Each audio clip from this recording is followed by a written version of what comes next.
大家好，最近有家长跟我反映说，One for Life 在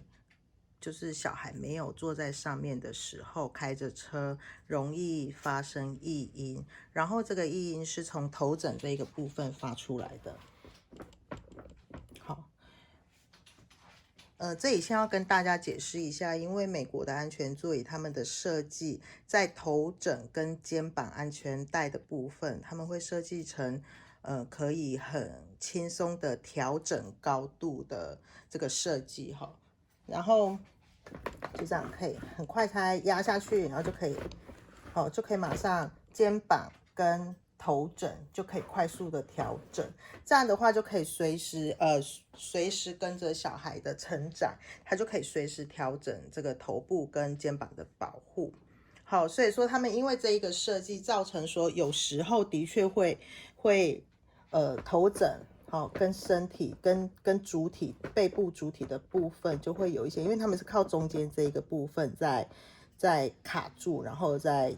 可以就是设计成可以上下调整的状况，所以就是造成他头部这一部分是很容易跟后面会有一些撞击的状况。那这样的状况之下呢，好，我们会建议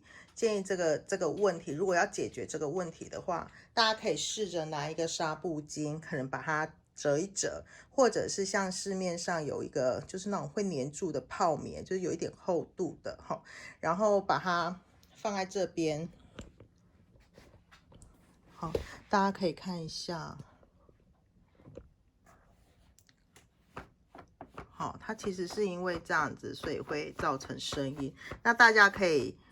拿一个纱布巾把它折一折，然后放在这边，好，稍微卡着。我就是假设，因为我这里没有纱布巾，我就是用面纸，然后稍微把它卡住，放在这边，这不会影响安全性。好，这很丑，所以大家可以去买一些那个就是有一点厚度的泡棉，把它粘住也可以。它就可以发现，哎，这样子摇晃就没有声音了。好，它就不会撞击到后面。大家可以试试看这一种方法来改善。好，谢谢。